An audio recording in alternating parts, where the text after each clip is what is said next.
I never was on a track to get to a certain position. I just enjoyed the journey that I was on so much, and the people that I work with, my colleagues, and the higher purpose of what we were trying to achieve with students and research and public service, that I was all about what was my goal to improve myself. How do I get better? And by me getting better, jobs opened up, opportunities availed themselves. And I've had a lot of young people that I hired late in my career, and I've tried to have a personal sit-down meeting with them when they joined our staff. And I did some management by walking around to encourage people. That was my mantra as well. But I wanted people to understand, do your work. Understand, make yourself better. Be the best you can be. Be great. And good things are going to happen to you financially. They're going to happen to you professionally. They're going to happen to you socially. It's going to just build your whole life. Hi there, I'm Kevin Gentry, and welcome to the Going Big podcast, where we'll explore some of the strategies that can help you transform your effectiveness by 10xing your fundraising. Each week, we'll sit down with some of the most influential business leaders, CEOs, and nonprofit visionaries to talk about leadership, the power of giving, and how you can make a real impact. If you want to make a transformational change to the cause you're working on, this is the place for that conversation. Also, take a look at our website, 10xstrategies.com. That's TENX strategies.com for lots of free marketing and fundraising resources, and be sure to sign up for the free weekly fundraising tips. Now, let's dive in. Well, ladies and gentlemen, this really is a special treat to welcome Mike Richey today. Mike is one of the best known, best admired, most well-respected fundraisers, I think, not only just in university fundraising, but in the whole broader concept of philanthropy, the longtime head of philanthropy at the University of Kentucky. Mike, it's just such a treat, and I've been so honored to get to know you over the years, and every time we have a conversation, I learn a lot, and I know our listeners are going to learn a lot today, too. So I'm just going to lead off with a question. What is philanthropy? What is giving? And why do you believe there's a joy about it? Well, so many people believe, Kevin, that philanthropy is giving of your financial resources. I look upon it a little bit different than that. Down through my years of service, philanthropy means more than that. In fact, 10 years ago, while I was at the University of Kentucky, we were very intentional, and we changed our direction and nomenclature from an office of development to an office of philanthropy. And it was one of the first initiatives of its kind in the United States. And why did we do that? Because to me, philanthropy is the love of humankind, but it's expressed in really three ways, and they're known to everyone. It's the giving of your treasures, it's the giving of your time, and it's the giving of your talents.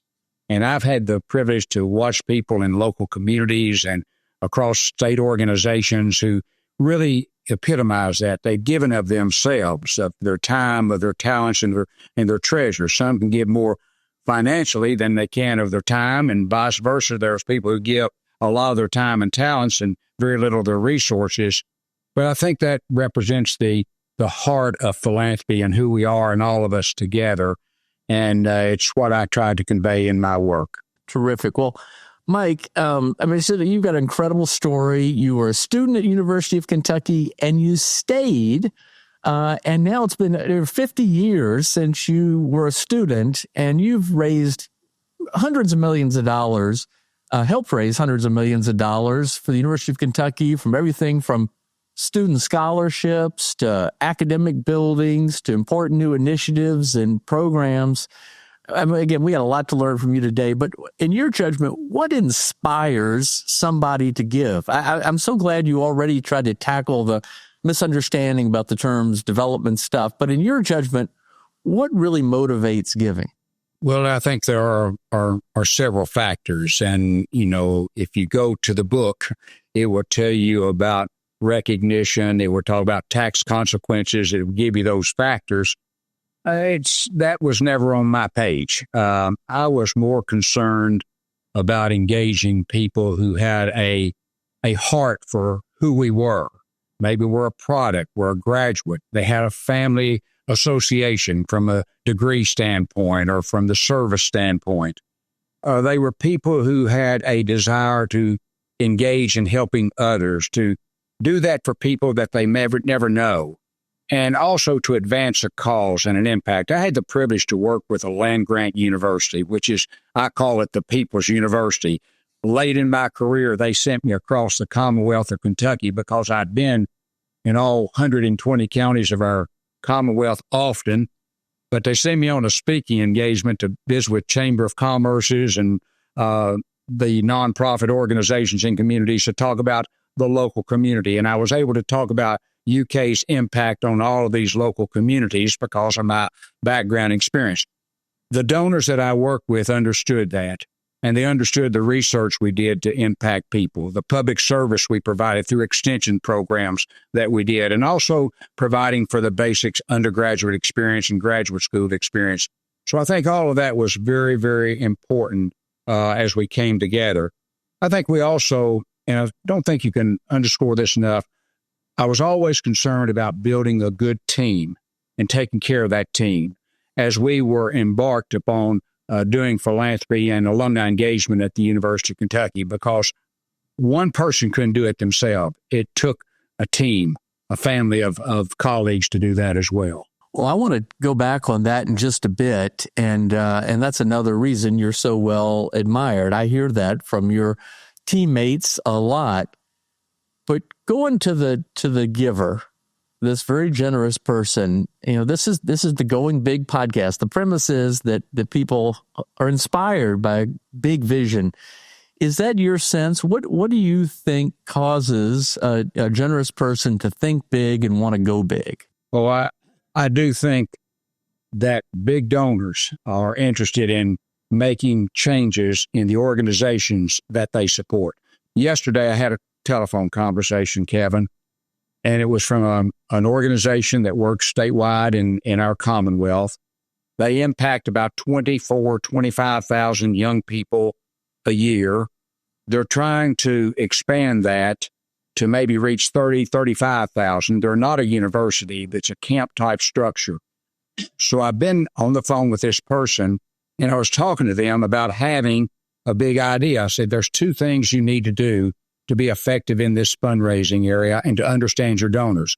They want to know what is the big idea. Your organization hasn't come together yet to identify what that big idea is. But these people have the resources and the capacity to do that, and they want to do that if they can help you reach more people, impact their lives. So it's a win-win situation. It's a shared vision. They're depending on you to come up with that big idea, and they have the big resources that can come together to do that. And I said, I think it's kind of a combination of those two things, is having that big idea. I learned that at the University of Kentucky. I started out 1984, 40 years ago, putting together the first fundraising program in a college. We had academic colleges, agriculture, engineering, et cetera, but I was the first one to do that. And we had nothing in place, no annual giving program, no major gift program, no legacy or program, no marketing program, no communications. And so I had to embark upon developing a program from scratch there. But later on in my career, really about 2008 or 2009, I had the idea to create that big idea program. I call it a principal gift program. And it came up with ideas that we had never thought about before because we'd had a $1 billion campaign and we were successful in that, but no gifts were really above $1 million. So I brought 15 universities to our Lexington campus and spent 2 days exploring what is a principal gift program, these 5 and these $10 million or $20 million gifts. And nobody thought we could do it, but we decided we've got to have big ideas. So one of the first big ideas, and I'll stop here because I know you want to ask some other questions, but the first big idea was how we could use private support to help fund academic buildings at the University of Kentucky. To that particular point, we used state funds to build out our facilities or recurring general funds within the university system.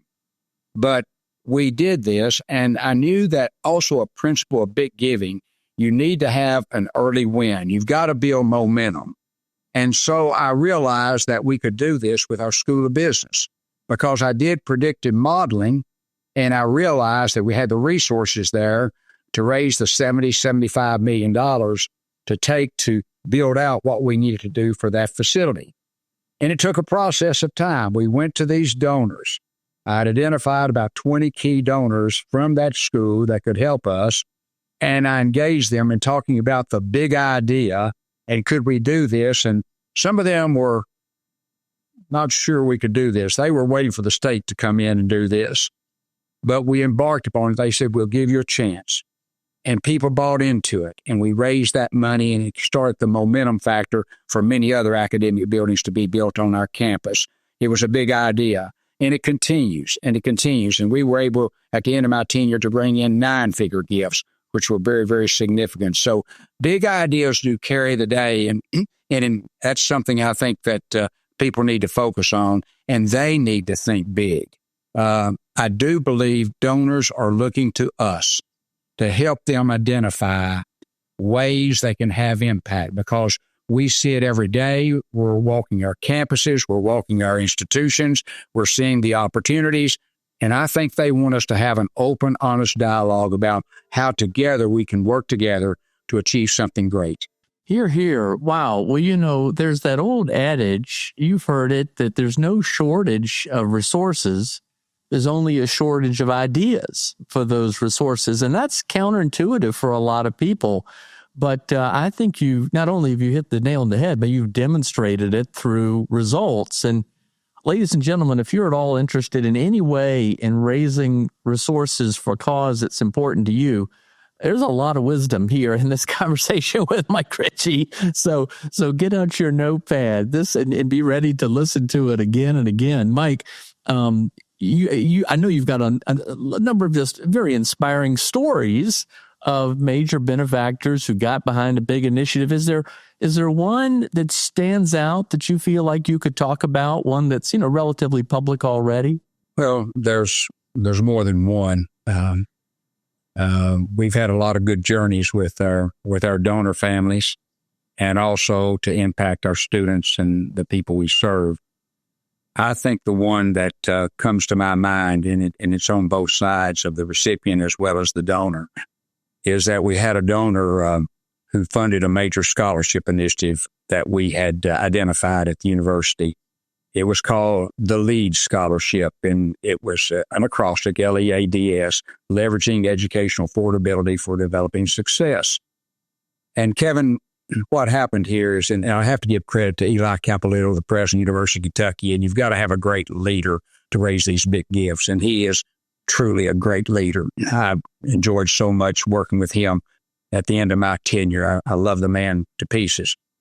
But we realized, and our people at UK had researched, that students who had financial debt above $5,000 from one semester to the next were at a high risk of dropping out of school, regardless of whether they were a straight A student or they were a C student or somewhere in between. And we were very concerned about keeping these students enrolled because of retention. We wanted to go to a 70% graduation rate. We knew that was critical.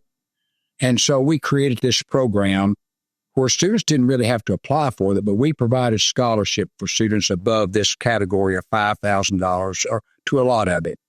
And so anyway, I went and shared this with a donor couple, and they were really interested because they were both first-generation college students. They had both worked their way through school. They had started a major business from scratch, and they had really built that up, and they knew what hard work was and what a college education meant. And so they came in and knew what debt was like, too. And so they came in and they gave $10 million.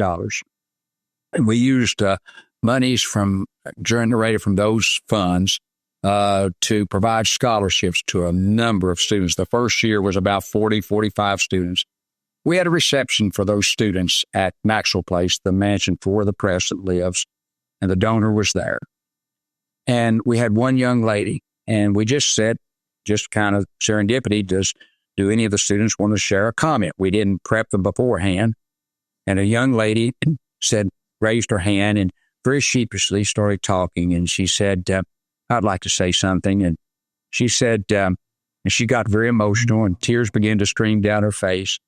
And she said, I received this scholarship. I didn't know that I was going to get it. And I called my mom down in Western Kentucky.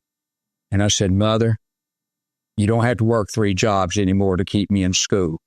I've just received a scholarship of such and such amount. You can let go of one of those jobs. I think we were all in tears, Kevin, by the time that left. And the donor absolutely was enthralled with that kind of experience. I think that was very, very important.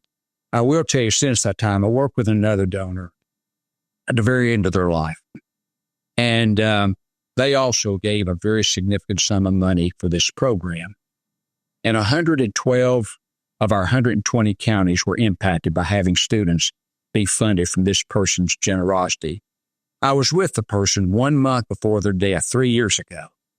And I sat with them, and they were in a nursing home, and they were in an easy chair and really not very mobile. And I sat down on the ottoman in front of this person, and I said, Mr. So-and-so, you've given so much, you've done so much, but I believe this may be your best gift. And the person got very, very emotional and said, I think you're right. That's what really is fulfilling, Kevin, when it comes to this business. It's not about raising money. It's not about just how many dollars you can bring in at the end of the year.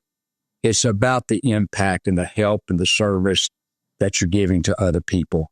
And the donors understand this. And I've also understood this. This is another phenomenon about working with big donors. And I think sometimes our people don't want to work this way because they're afraid of their experience or afraid they'll fail. The only way you're going to fail is not do something, make a mistake by not doing anything. Don't do that. But this person was very special. And I think it would have been an injustice had I not approached these people about the opportunity to make an investment in the lives of these young people. The worst thing they can say is no, or not now, or I need more information. But if you know your donors, you have a pretty good understanding, and you have a dialogue before you get to that stage.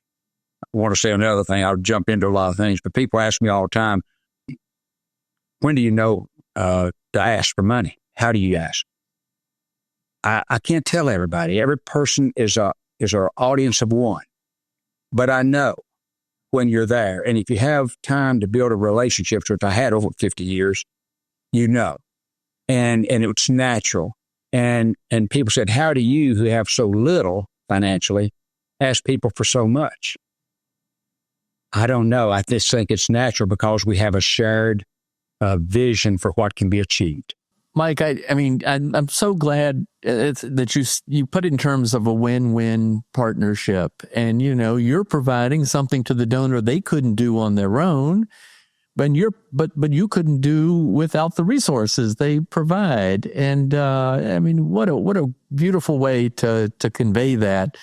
And you and I were talking about Doug DeVos having been on a previous episode of the podcast, and he said, you can't win a race unless you get in it, and so you gotta get in there. Well, you talked earlier about building a good team, and we're talking about partnership. Another key element of the partnership is that team. In your judgment, over the years, what are the characteristics, the traits, the habits of a good fundraiser? What makes a great fundraiser, or what makes a fundraiser great? I was asked this question last week by another person. They called and asked me the question. I'm looking to hire some people. What are some of the attributes you look for? And again, maybe doing it a little bit differently than others, Kevin.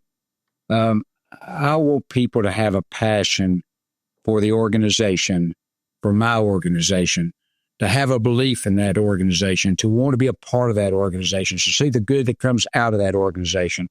I think passion for that, and I mean that is sincere. I think also integrity. Our dear friend Jerry Panis used to talk about integrity being, and impeccable integrity being the number one characteristic of a fundraiser. And I believe that. I believe that you have to live it and you have to believe it, and it's part of your soul. And I think passion and integrity. I think you have to have somewhat of a giftedness in this area to love people and to understand helpfulness of other people. It's service orientation. I think it's also not seeking to just build your own success, but it's really esteeming others better than yourself, promoting others, promoting your cause. That's very good. I think you've got to be, I want somebody who is very disciplined, somebody who can work independent, someone who's not afraid of a 24/7 commitment, because we've got to facilitate the donors where they are and when they are. I think someone that understands that it is a process, that it's not a transaction, but it's a relationship that leads to these gifts. I want somebody to have just a love of people. I mean, there's so many ways. I think there's another side of it too. I want the colleague to know that we are their chief cheerleader. We're their chief supporter. I had a number of employees. I had mid-management people that they reported to, but there's some other things that I was very appreciative of in my career that I think tie into this, how to be successful, because you've got to provide an environment for people to be success in your organization. We did a lot of different things. Number one, when I took over, I started what was called the Terry B. Mobley Awards program. Terry was my predecessor, and Terry had been a basketball player at the University of Kentucky, had been there for a long time. But I went out and I raised some easy money from some people that were very much close to Terry, and we created these awards. And annually, we would provide a senior professional in our organization with a monetary stipend and a recognition, plaques on the wall, etc. I had a new person, less than 5 years experience, that we recognized. We recognized support staff. We recognized volunteers.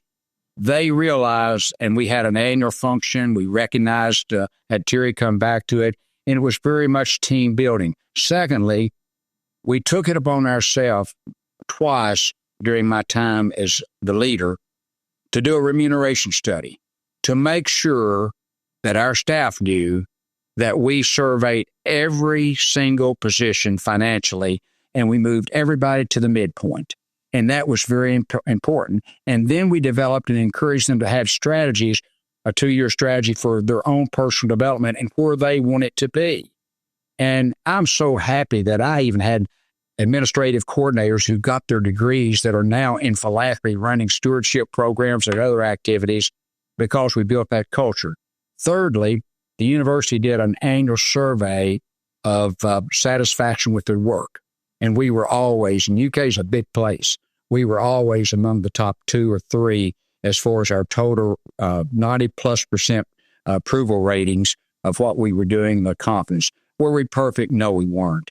But people knew our heart, and we tried to do that. And then we had projects to give back to the community, volunteer in the community, food banks, etc. So we tried to epitomize giving ourselves rather than what others were asking others to do, Kevin. So I thought that was important. And that was the culture we wanted people to come and be a part of. And I think you've got to fit the potential employee with that culture. And the employee needs to understand that's the culture they're looking for.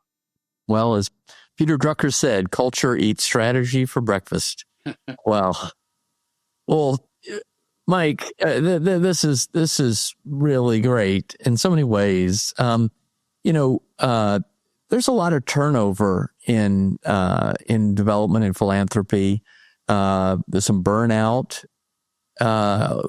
What are you touched on a little bit, but do you have any advice for somebody? I mean, you talk about a 2-year plan, maybe a 5-year plan, and I mean, how do people really sort of understand and identify their passion and build their professional life around that in the way that you have?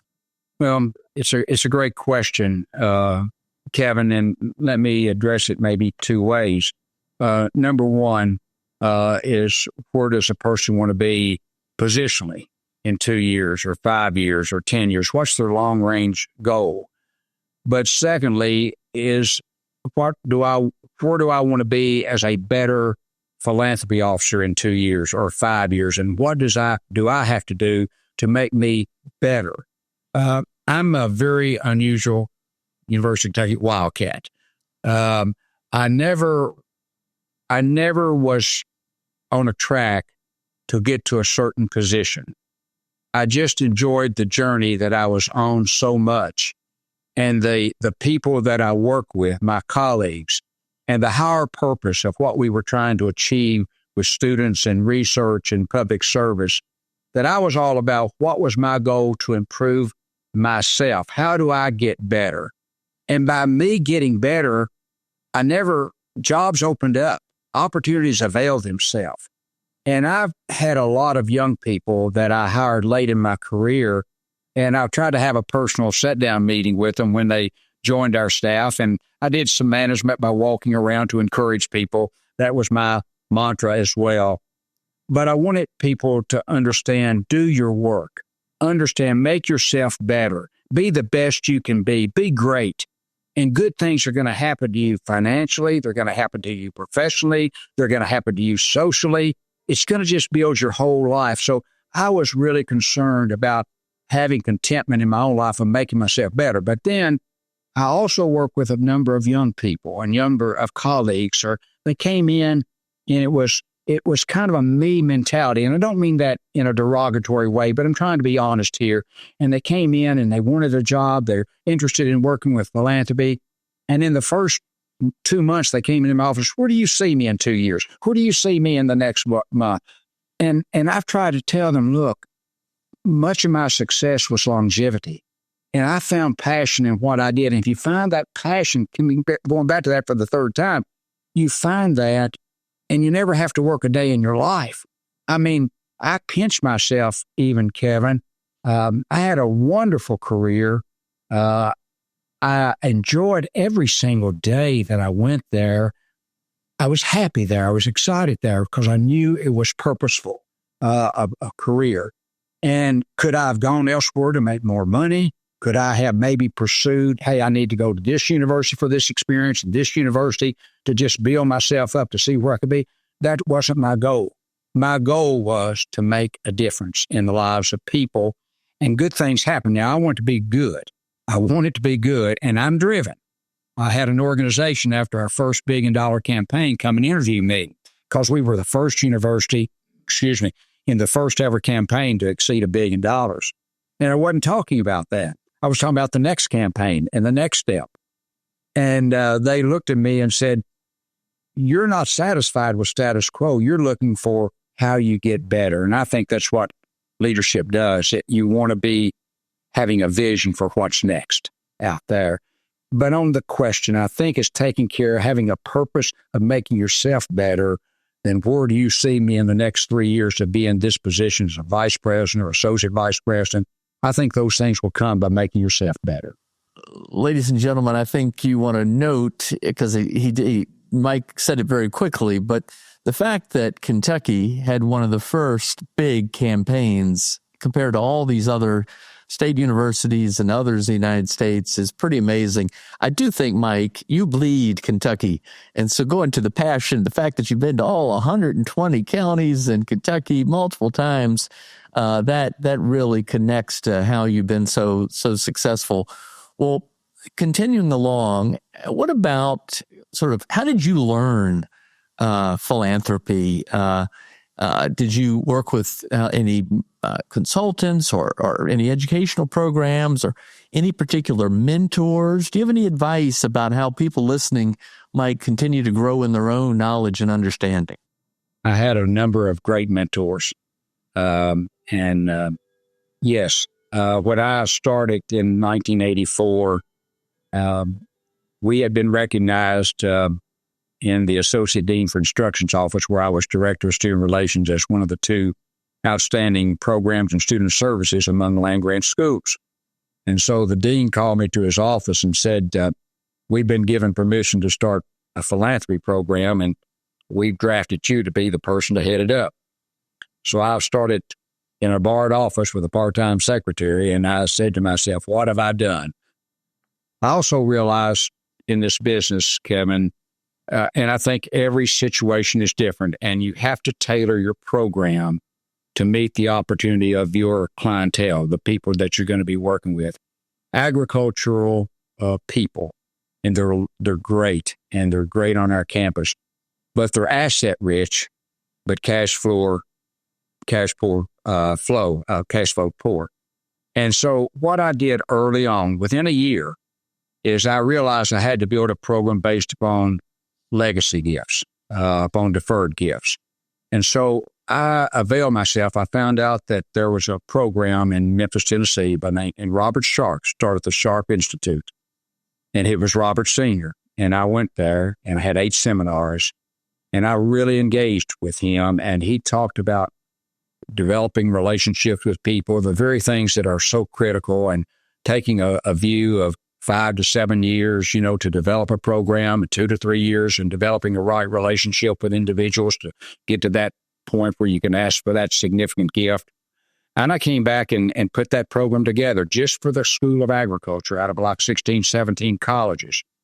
In the first $1 billion campaign we had, we realized $73.6 million from realized bequest and trust. $36.8 million, this is the interesting thing, $36.8 million came to agriculture, $36.8 million for the rest of the university.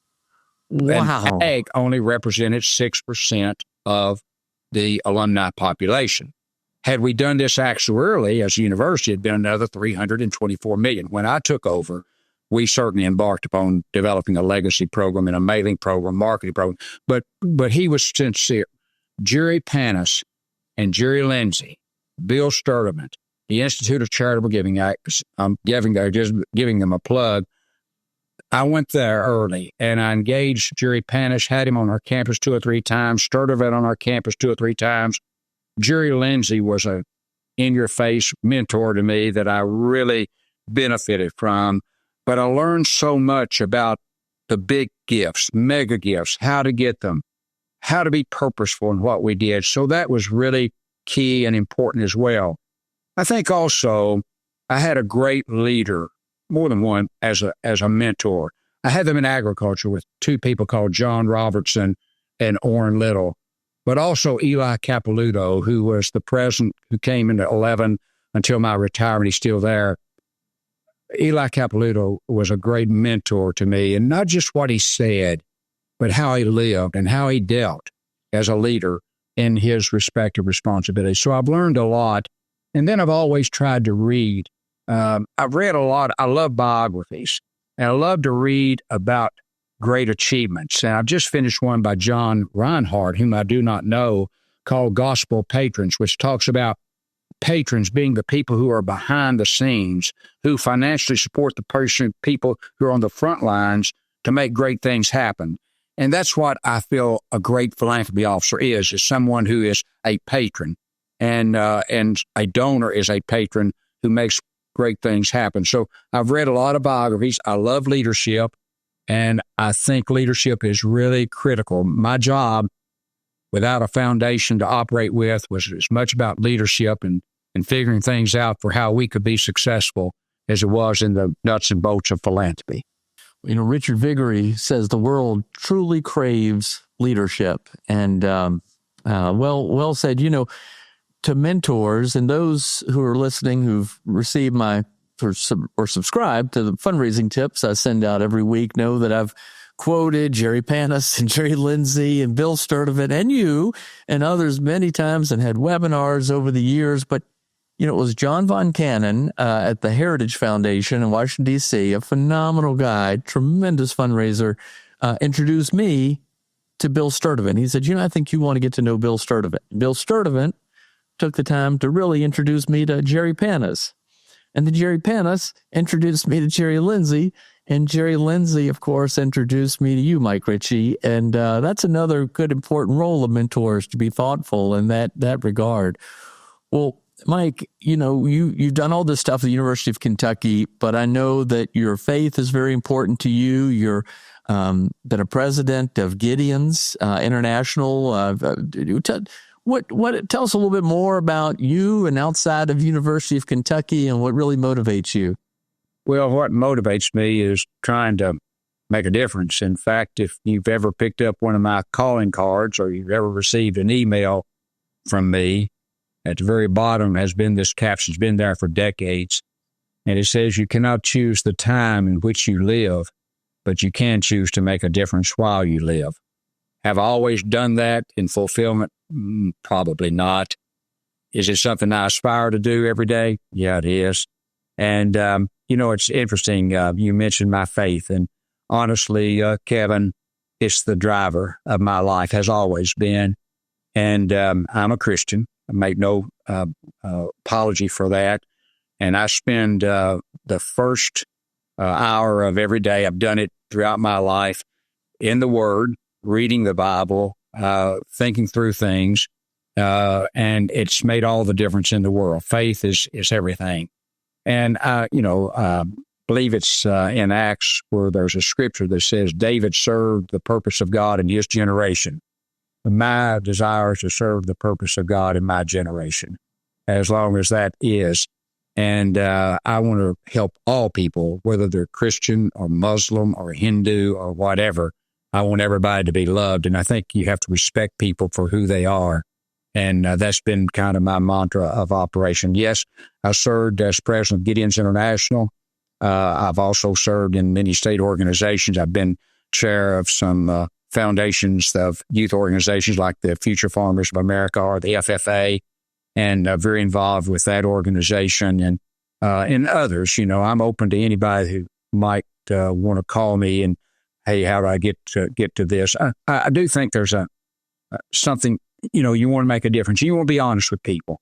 I was speaking to a group of foundations, faith foundations, back in August, and you'll appreciate this, in Louisville, Kentucky, that come in for a national meeting. And they had me come down and speak for a whole morning, about 3 hours worth. I think they got tired of me after about 15 minutes, but it's okay.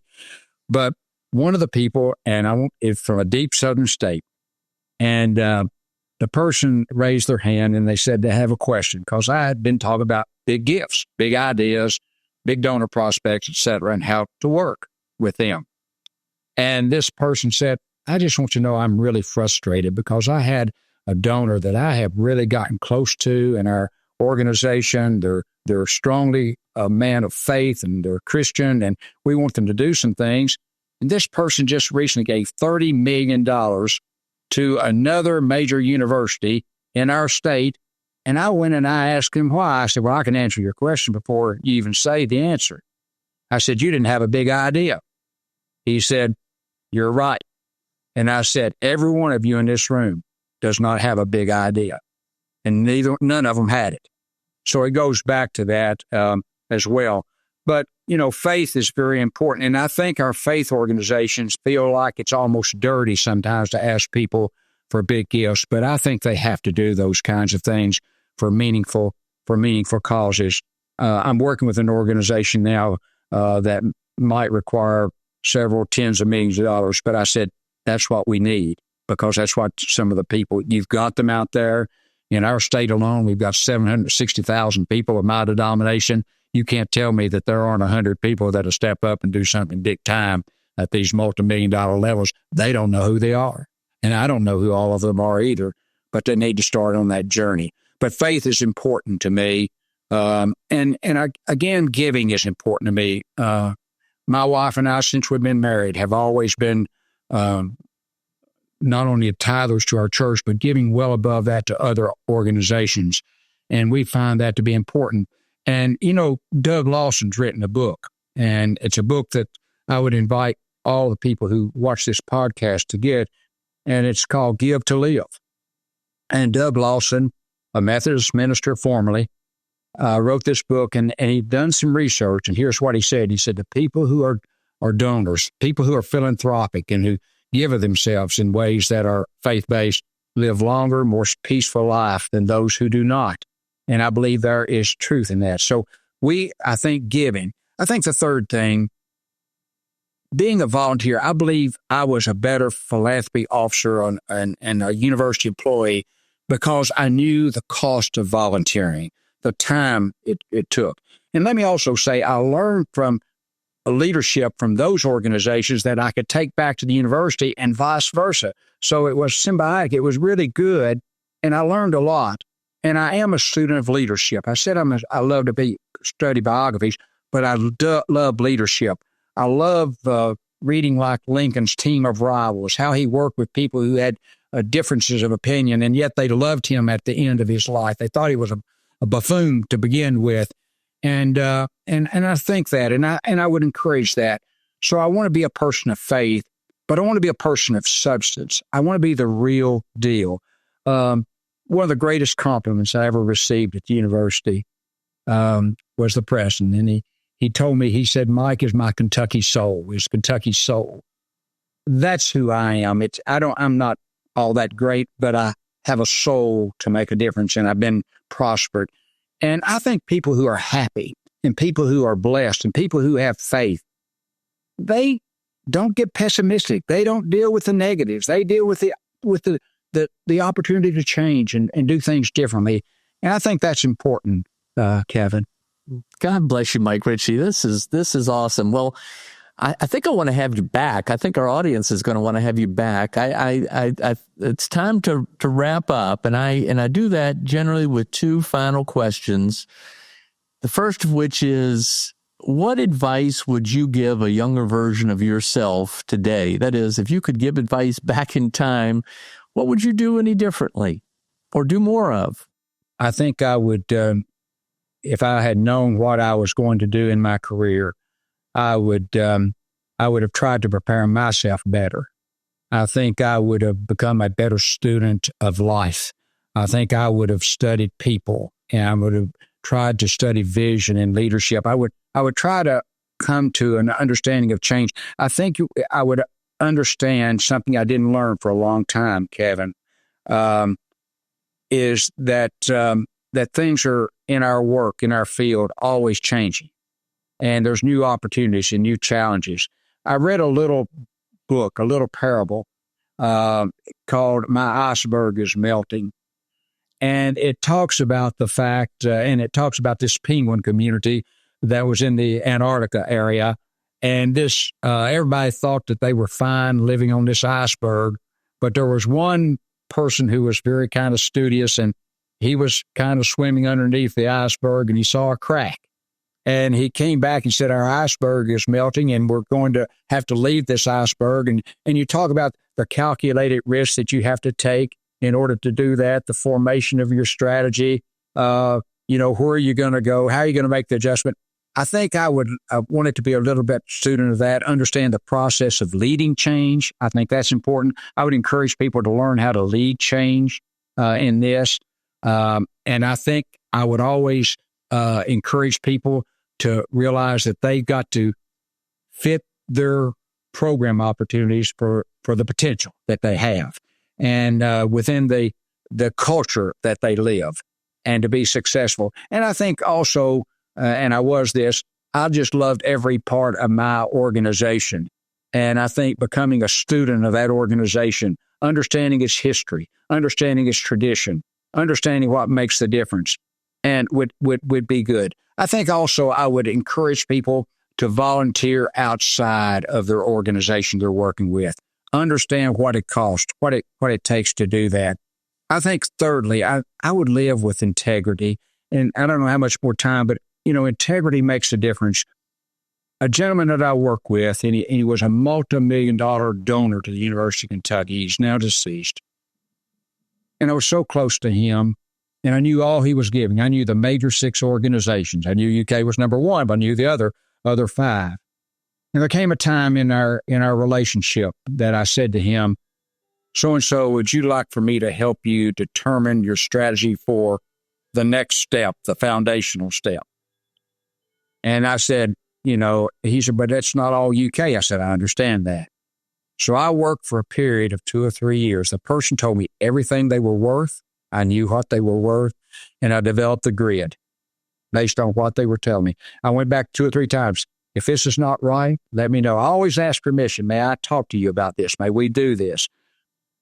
And this person has since passed and made a very significant gift at the end of the life. And the succession organization that's managing the person's assets said to me back in December, just a couple months ago, that what we did was the most meaningful gifts that Mr. So-and-so ever made.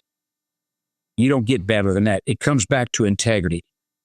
With this individual, he had made a $13 million gift and to the university, and we had paid for what we were doing and still had $3.5 million left that he owed. And I called him and I said, you don't have to give this last $3.5 million. Well, Mike, I've made a pledge. I was going to give you the 13. I said, we don't need it. You keep it. We don't need this. He was blown away. A month later, he gave us $5 million. So anyway, he saved 3.5, but it comes back again to integrity. And I can't underscore that enough. And then just being happy with yourself. Are you going to make mistakes? Yes. But people don't remember your mistakes unless it's the same mistake over and over, Kevin, but they remember your successes. And the third thing, it's not about Jim. You're in an organization, you're working in a field of opportunity where you've got other people that are going to be out at the forefront for the most part. But that's okay. You're the person that's helping to stir the drink to get things done. And that's exciting. It really, truly is. So that's what I would say. All right. Well, my last question, you've covered this throughout our time together today, and you just covered it a lot in that question just now. But just to sort of wrap up, summarize, for our listeners who are trying to think and understand how they might go big, what sort of final advice or encouragement would you offer, Mike? I would have a good relationship with your leader. Who is your leader that you report to on our campus? Make sure you are in sync together, that you're hooked together. And I would have honest conversations. And I would even, sometimes you have to guide them, to say, look, we've done this, but we can do more. I really believe we can do more. And, but what would be your big idea? And I would ask your leader, what would be the 2 or 3 things that would be transformational for your organization? And then I would say, what would that be? What is that big idea based on those comments that you could have? What would it cost? Then I would identify people. And I said to this person yesterday, you need to identify 25 people. You're not going to be able to ask them for money this year, but you need to start that process. Who are the 25 people that you believe can help you achieve the goals for your big idea? And I would know, and I would start that relationship. And then I think I would engage these people pretty early on, once you kind of really got a good thing in place. And I would go to them and I wouldn't ask them, say, look, I'm not coming to ask for money. I want to come to talk to you about something that's important to the president, but I want your input. I want your idea. I want this to be a win situation. And I would go to them and I would ask permission to ask them some questions. Here's what we're thinking about. How do you feel about that? I would ask them open-ended questions. I would get them thinking. Now, I didn't come to ask you for money, but if we go forward with this, where do you see yourself? But you can start gauging their genuine interest. But I would go to your boss, the leader, and ask them their idea. Then identify 2 or 3 big ideas. You can't do them all, but start with one that you can be successful in. The big momentum, building momentum is very important because it starts that domino factor, Kevin. It really does in fundraising. And then I would engage these donors and let them know how much you appreciate their time. And look, you're looking for 3 to 5 people who can fund that big idea to really make it a reality. You really are. If I was doing a $10 million campaign, I'd want to get $8 or $9 million from those top donors before I went to everybody. So I want everybody to be a participant. But you got to understand this.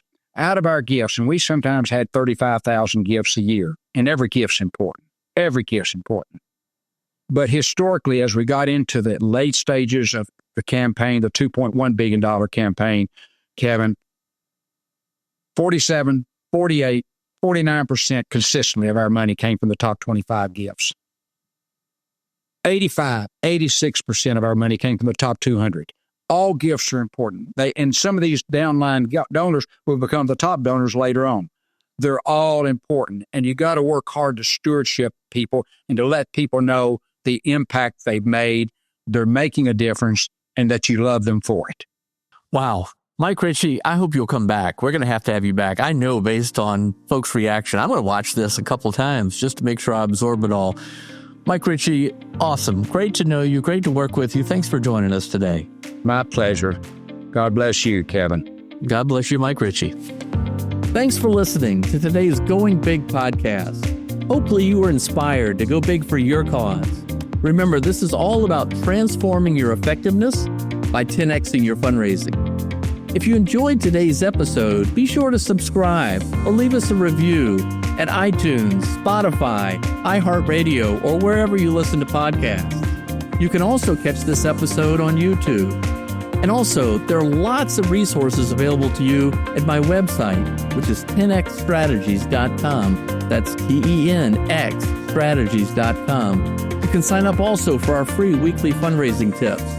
This is all about helping you get to the root causes of some of the biggest problems in society today by transforming your fundraising and your effectiveness.